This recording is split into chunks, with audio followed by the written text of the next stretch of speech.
Okay, everybody, welcome back to Free America. Thanks for joining me. Today I'm going to talk about the Aircrew Survival Egress knife. So these are the next generation of the pilot survival knives. The one that I have here in front of me is an Army issue. This knife was issued in the United States Army. You can see where it says ASEK, right? Aircrew Survival Egress knife. And on the back, Ontario, USA. So Ontario is the company that makes these knives, and they offer them in a couple of different fashions. You can buy them with black handles, you can buy them with green handles, you can buy them with leather sheaths, you can buy them with these sheaths. This setup right here is actually how it is issued to the U.S. Army Air Warrior program, right? So that means helicopter crews and so forth carry knives like this, right, with this kind of a sheath. And I'll get more into that as we go along. So you can see it's got a pretty aggressive rasp / saw on the back, or I should say on the spine, that it's a flat grind style of knife with a secondary bevel, and that it's got these serrations at the bottom. Now the false edge is not sharpened, but it is pointed. Okay. I think I mentioned in my last video that the lesser expensive version of the pilot survival knife may have an ASEK blade. So let's look at them side by side here for just a second. So this is the $35 Ontario, right? And the blades are very similar, but I think you can tell, the first thing you can see side by side is that the rasp, or the saw on the spine of these knives, is not the same, right? The second thing you see, or that I see, is that this is a flat grind with a secondary bevel, and that this is a convex grind with a secondary bevel. Also, this portion is not pointed. The blade on the ASEK actually seems a little bit thicker, so they're not identical. Perhaps this blank starts out like this blank. I don't know that. I don't know the answer to that.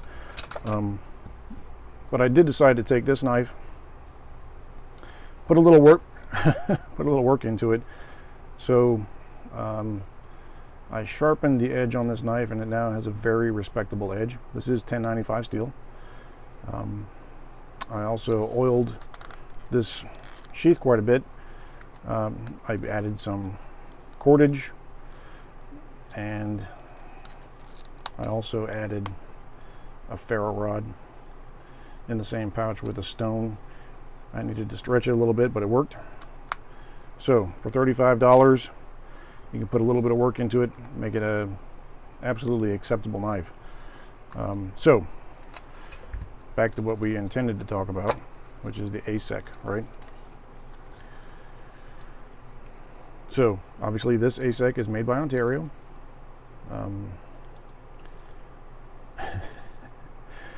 It has a rubber coated handle, okay? Unlike the other knives that have two holes up here, it has its holes here and here, okay? Instead of having the screw type, the bolt type head, it has this aluminum pommel with a lanyard hole and a point for breaking plexiglass, right? So the point of this is to cut through the skin, the aluminum skin of an aircraft. Now, the little white edge that you see right here is the result of me sharpening this knife with the included sharpener, and it takes a damn fine edge. The sharpener that's included with it is part of this tool right here. also made by Ontario, issued with the knife. This is a strap cutter, like seatbelt cutter. So if you have to cut yourself or someone else out of the aircraft, you can do that. It has a flathead screwdriver blade, and it has this diamond impregnated ceramic sharpener, which works.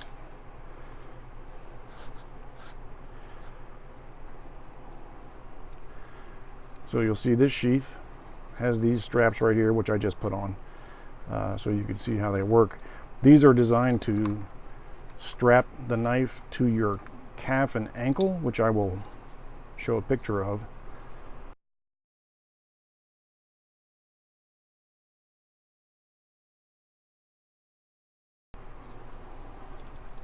And it also has the MOLLE webbing, so you can assign it, or you can attach it to your vest. So this knife was carried in Iraq. It was attached to a vest. It wasn't carried on the ankle. But there you have it. It's a pretty decent little piece of equipment. Not bad. So,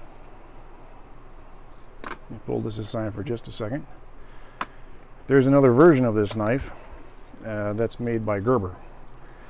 So this is the Gerber version.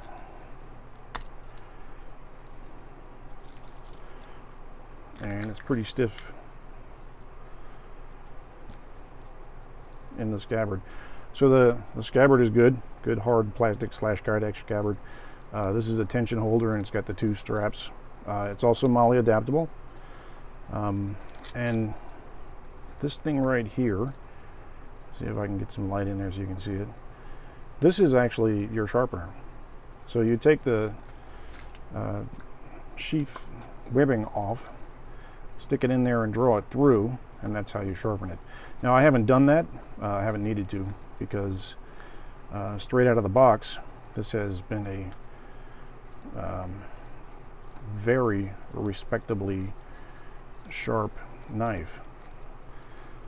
I'm busy talking to you guys and not paying attention to what I'm doing here. So, comes through the sides like this, straps down. So, the blade on this one is considerably wider. Again, false edge is not sharpened or pointed. It has pretty aggressive serrations. Instead of having the holes here or here, like the other knives, it has the holes here on the side. So you can lash it to a pole and turn it into a spear, which I like this better, actually. So this knife also has the pommel designed to break the plexiglass canopy so you could escape, and it's got the lanyard hole. Now, the handle on this knife is electrically insulated, so that if you have to cut live electrical wires, you can do so with this knife, because the tang ends and there's a space, and then the pommel begins. So we do not have a complete tang. So some folks would consider that a bad thing, but not necessarily. So in Iraq, this knife was used, not this knife, but a knife like this was used to cut live electrical wires by a scout sniper team that had to cut wires in order to turn the lights off, so that they could regain darkness and be, regain the upper hand in combat.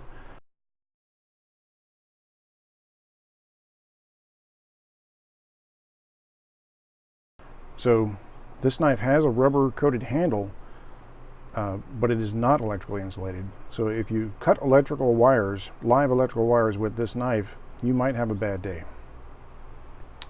Now, why is that important? You say, isn't a full tang more important than the ability to cut electrical wires? The answer is, it depends on what you're trying to survive. If you are trying to cut your way out of an aircraft, a downed aircraft, which is what these knives are designed for, chances are you'll run across live electrical wires. That's just the bottom line. So both of these knives have been accepted for U.S. military use. Now let's talk about the sheath on on the Gerber. So here's the sheath for the Gerber, right?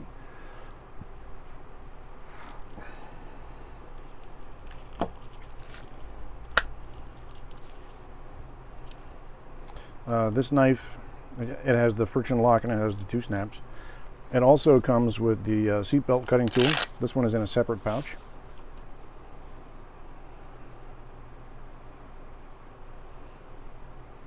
This one does not have a sharpening stone on it, nor does it have a screwdriver point, but it does come with a separate sheath.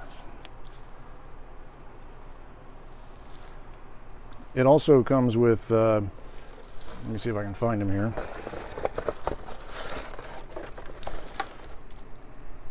It also comes with these 2 straps that are designed to hold the knife, you know, strap the knife down to your leg, like the ACU camouflage Ontario one.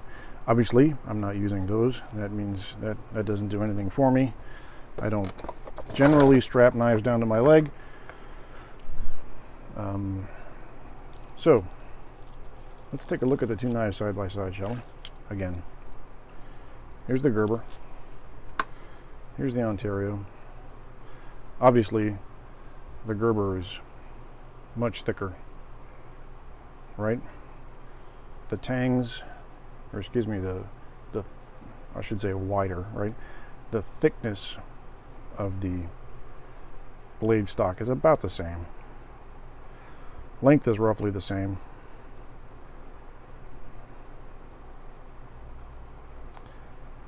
This one is 440A stainless, and this one is 395 carbon steel with Parkerized coating, and this one has a black powder coating on it. So again, it's a matter of preference.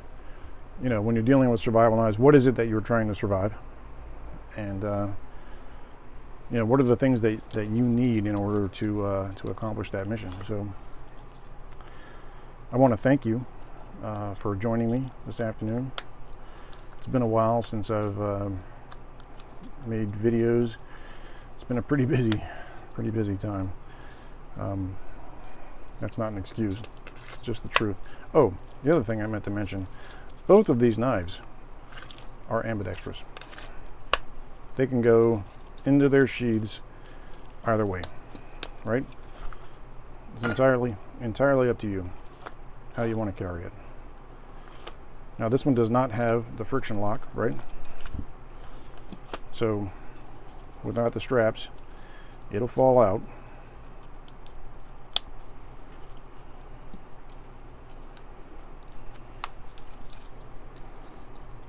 But I'm a fan of both of them. Of course, I'm not an aviator in the Army or anywhere else. But I think for what they're designed for, they're both outstanding pieces of gear. I bought this piece of gear, and I probably will carry it on my equipment. So thanks for joining me. Thanks for watching. As usual, please like, share, subscribe, and thanks for joining me. God bless America.